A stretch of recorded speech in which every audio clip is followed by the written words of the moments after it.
We begin tonight with the 2025 vote. Ballot issues and big races were up for consideration across the state, and we'll take you through some of those results. Now we'll start with the big statewide issues. There were 4 proposed amendments to the state constitution. Voters rejected all 4. I think that may be somewhat of a surprise. Amendment 1 would have given the Supreme Court the right to discipline out-of-state lawyers and give the legislature the right to create specialty courts, drug courts, things like that. Not limited by judicial district boundaries, and Amendment 1 went down to resounding defeat with 64% of the voters saying no. Amendment 2 rewrites large portions of the state's laws dealing with taxes and the state's budget process. Checking in the result, that also goes down 64% no to 36% yes, 98% reporting, so no's taking that. That amendment would have given teachers a permanent pay raise, so it'll be interesting to see what happens to that now.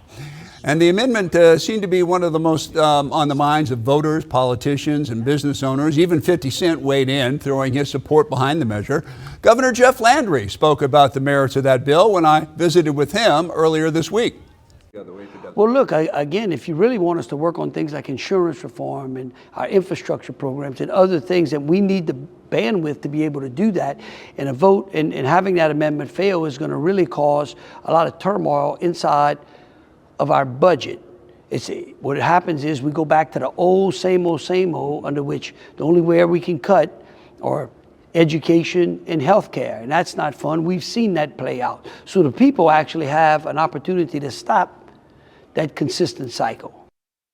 But tonight, the people said no. Now, moving on to Amendment 3, this one would allow lawmakers to expand the list of crimes for which 17-year-olds could be charged as an adult. Right now, there are, I believe, currently 16 such crimes. But again, this one went down to resounding defeat. 66% of the voters say no. And finally, Amendment 4. This amendment requires that when there is a judicial vacancy or a new judgeship is created, that the position be filled by calling a special election at the earliest election date available. That one also a no by voters, 63% voting no, 37% voting yes. No wins that as well.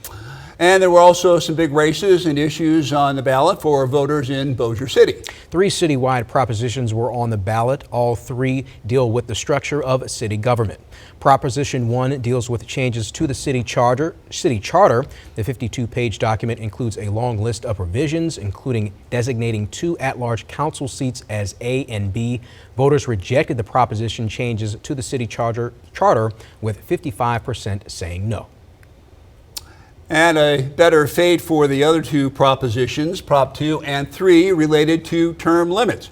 Prop 2 imposes a 3-term limit on city council seats, and that one has been declared a winner tonight. 53% of the voters in Bossier say they are for those term limits. And Proposition 3 imposed term limits for the Bossier mayor, also limiting the mayor to 3 consecutive terms.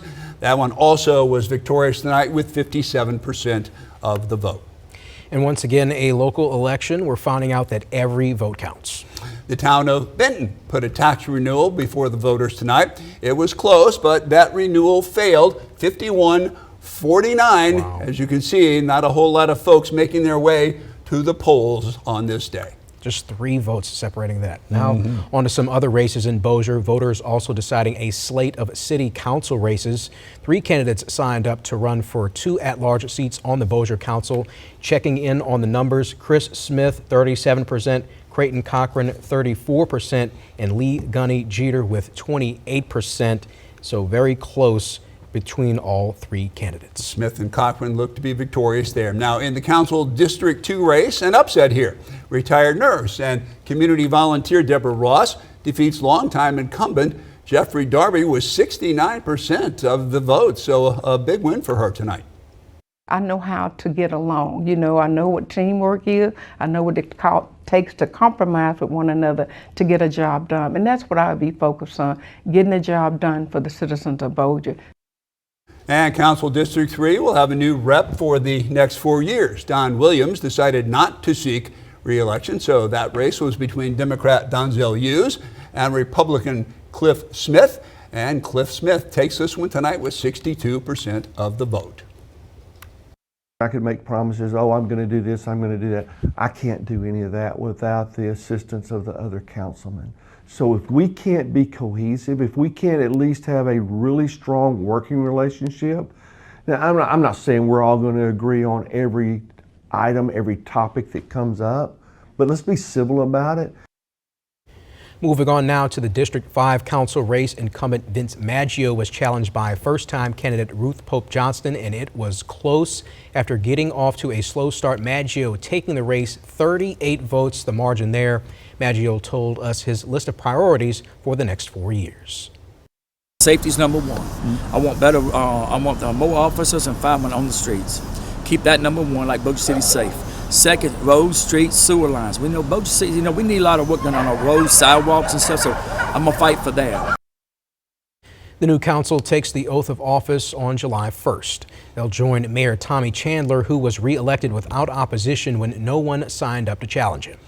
Now, 2 Bossier City Council candidates also elected without opposition. Brian Hammonds won a second term in District 1. Joel Gerard also unchallenged in District 4. And a big ballot issue in DeSoto Parish is decided. The town of Stonewall will go from dry to wet. The wet-dry measure was divided into 5 separate propositions.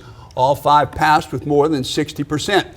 A similar measure failed in 2015.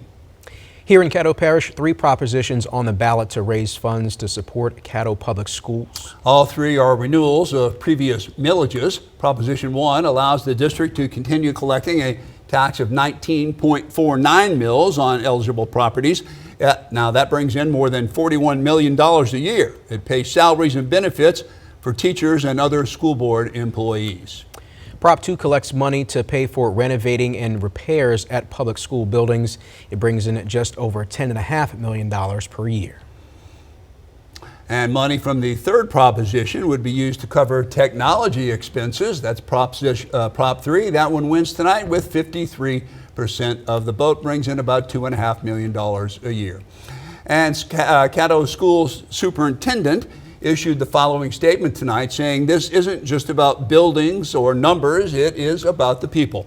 Thanks to our voters, we've been able to invest in our students and educators in meaningful ways that change lives. And there was also one school board race on the ballot in Caddo. This race was between Democrats Jerry Bowman and Marion Harley. Results show that Bowman garnered nearly 3 times as many votes.